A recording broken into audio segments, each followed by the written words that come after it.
Aquí a mano limpia, Nicolás Márquez, periodista, escritor argentino, José Venegas, periodista, analista político latinoamericano, hablando de nuestra América Latina y de nuestros gobernantes. Echamos un vistazo al tema de Ecuador, pasamos por Bolivia, dejamos en el aire Venezuela. Tienes un libro sobre Chávez de Bolívar al narcoterrorismo. Sí. ¿Lo consideras un hombre brillante? Leí a Chávez. Lo que pasa es que para mí ninguno de estos individuos es tonto, tienen una inteligencia por encima del promedio. Lo que ocurre es que nosotros podemos escuchar barbaridades, pero no nos las dirigen a nosotros.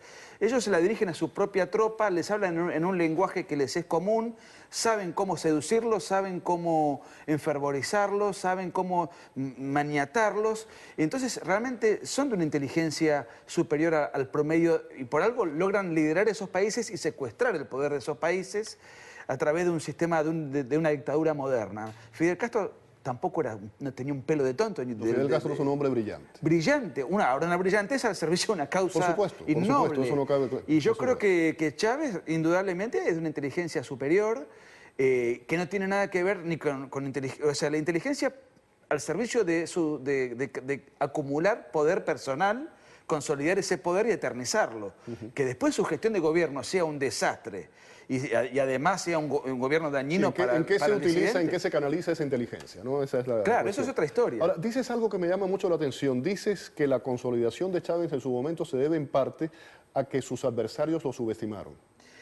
Por lo que hablábamos hoy, porque, por ejemplo, veíamos lo que decía Cristina, lo que dice Evo Morales, lo que dice Chávez. O sea, Chávez, por ejemplo, en el libro de Chávez tengo un episodio donde está 1 hora contando una diarrea que él tuvo personal, una afección intestinal. Está en internet. Evo Morales cuando dice que comer pollo produce homosexualismo. Cristina Kirchner dijo, ¿te acordás, José?, que quería promover la venta de carne de cerdo y que genera erección peñana superior al Viagra. Bueno, este tipo de estupideces no nos las dirige a nosotros, se las dirige a un público que algunos se lo creen y la que no se lo cree lo ve con simpatía, como una salida humorística del mandatario. Entonces, saben, a través de estos recursos demagógicos pretendidamente graciosos, comprarse a un público el cariño de un montón de gente porque conocen determinados recursos para apelar a esa sensibilidad. Ahí entra también el famoso pajarito de Maduro, que dice que se le presentó Hugo Chávez en forma de pajarito, ¿no? Bueno, pero ¿cuántas veces Hugo Chávez hizo desenterrar el cadáver de Bolívar porque él decía que hablaba y que Bolívar le indicaba cosas? En las reuniones ministeriales que tenía Hugo Chávez había una silla vacía, donde él decía que estaba el fantasma de Bolívar que inspiraba la reunión de gobierno. Pero entonces, si tenemos esto en cuenta, y vamos a ser claros, la culpa es nuestra, la culpa es de los pueblos. De alguna manera sí. Ahora, yo creo que para hablar de la inteligencia, ellos tienen, me parece a mí, un juego de la política mucho más amplio que el de la república y la democracia. Por eso muchas veces sus opositores interpretan que cuando hacen estas cosas quedan mal y pierden votos. Ese es un juego restringido y muy racional de la política que está presente en la historia de la humanidad en los últimos 200 años. Pero la política siempre ha sido mentira, siempre ha sido fabulación y a lo largo de la historia. Y esta gente la juega, lo que pasa es que la juega dentro de una cancha de tenis. Juega fútbol americano dentro de una cancha de tenis. Y esta es la parte que yo creo que las oposiciones de estos países no están entendiendo. No van a perder popularidad por presentarse y ser vistos como los más malos de la sociedad. Están ganando adeptos a través del sometimiento. Es un juego de la política mucho más amplio que nosotros y estos jugadores. ¿Cómo definirían, les pido ser breves para pasar al tema de Cuba, cómo definirían políticamente a Chávez? ¿Comunista, un populista? Fascista. ¿Un fascista? Nacionalsocialista, sí. ¿Igual? Para mí es un socialista del siglo XXI, él se autodefine de una manera... ¿Qué es el socialismo? Yo lo sigo preguntando lo mismo. Cada vez que se me sienta alguien aquí le pregunto, ¿qué es el socialismo del siglo XXI? Porque yo todavía no lo entiendo. Yo creo que toda la izquierda latinoamericana es heredera del nacionalsocialismo. Es decir, fíjate que en el caso, por ejemplo, de tanto Venezuela, Ecuador, Argentina, Bolivia, la socialización de los medios de producción no estuvo primero en la agenda. Eso es algo que fue llegando con el tiempo. Pero sí el proceso de dominar la sociedad, la economía, a través de las órdenes policiales del gobierno. Eso es mucho más característico del nacionalsocialismo. Esto no quiere decir que adopten formas del nacionalsocialismo como la que hubo en Alemania en persecución. ¿No fue una forma racial de ponerle un título de futuro a algo que estaba literalmente muerto? No, sí, por supuesto. Digamos, estamos a la vanguardia y estamos reciclando. Pero ese es el reciclaje. Es decir, no ir a los errores tradicionales del socialismo que lo llevaron a perder influencia política. Si Fidel Castro hubiera conocido este proceso antes, probablemente hubiera instalado un sistema como el que tiene en Venezuela, que lo hace mucho más durable. Era otro tiempo. El año 1959, si hubiese llegado al poder en la época que llegó Chávez, no hubiera podido hacer en Cuba nada. Lo que hizo eran tiempos totalmente diferentes, desafortunadamente para los cubanos. Yo creo que hay 3 o 4 diferencias que son muy importantes. Por un lado, el socialismo del siglo XX o el estalinismo no llegaba por elecciones, salvo un caso puntual de Chile con Allende, no llegaba por elecciones. Esto sí. Hay una parodia democrática institucionalizada que en Cuba ni hace falta hacerla, digamos. Acá existen ciertas revistas opositoras, la parodia existe, aunque después se los persiga. No hay represión, hay presión. Te exilian, te encarcelan, pero no te van a pegar un tiro de una manera de las viejas purgas. Y el otro dato, que ahí ya tiene que ver con lo que decía José, es que antes anulaban la propiedad privada. Ahora la restringen mucho, pero digamos que como saben que el Estado... Es un socialismo light. Porque el Estado no sabe producir nada. Entonces dejan cierta producción en manos del mercado, pero le sacan... Controlado policialmente, que es la característica del nacionalsocialismo.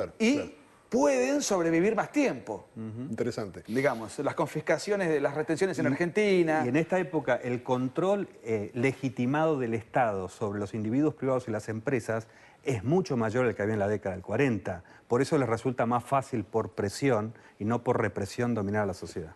Vamos a Cuba. Estuviste retenido en el aeropuerto de Cuba y estuviste también detenido por la policía política. ¿Qué pasó? Yo había ido en el año 2006-2007 un poco familiarizándome con la investigación que yo estaba llevando adelante del Che Guevara. Sobre el libro del Che del que hablábamos anteriormente. Y de alguna manera no solamente me interesaba el Che Guevara como individuo, sino lo que representa el Che Guevara, que es la revolución cubana y sus consecuencias. Así que una cosa era estudiar el fenómeno cubano y otra cosa es percibirlo con mis sentidos, lo que es estar allí, ¿no es cierto? Es una experiencia personal que yo quería capitalizar. Bueno, me reuní con mucha gente que no tenía nada de malo, excepto que no participaba felizmente del régimen en calidad de oficialistas. Había estado con Laura Pollán Toledo, que creo que la mataron hace poco. Murió. Murió, pero bueno, pero se cuenta que la mataron en una... Se dice que le podían haber inoculado un virus. Eso nunca se ha determinado, no se le hizo la autopsia, no se ha sabido exactamente qué pasó. Ha sido un tema muy... con secretismo, como todo lo que pero digamos, hay una muerte poco clara, por lo menos.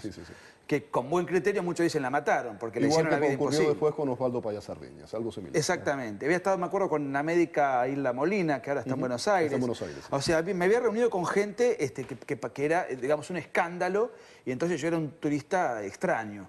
Pero me hicieron sentir en todo momento que me estaban siguiendo. Me detuvieron un día completo en... ¿Cuál fue la excusa para detenerte? ¿Qué te dijeron? No me dieron ninguna excusa, sí, digamos, me fue a buscar al hotel la policía de extranjería, me llevaron y después de tenerme todo un día detenido, tuve un interrogatorio de casi 2 horas, donde me preguntaron muchas cosas personales y donde en definitiva me dejaron libre 2 o 3 días más hasta que después me volvieron a detener en el aeropuerto, sugiriéndome que haga... turismo convencional, porque me cuestionaron que yo no había ido a la playa. Convencional. Yo no había ido a la playa, por ejemplo, en esos 3 o 4 días. La verdad que yo vivo en una ciudad, Mar del Plata, frente a la playa. Desafortunadamente se me ha ido el tiempo. El tema de Argentina tenemos que tocarlo en otro momento, pero vamos a redondear este de Cuba. Te quiero preguntar algo. En Cuba, no voy a entrar ahora con el análisis de las presuntas reformas que están haciendo, por qué se están haciendo. Está Raúl Castro, ya no está Fidel, eso lo sabemos, pero te quiero preguntar algo.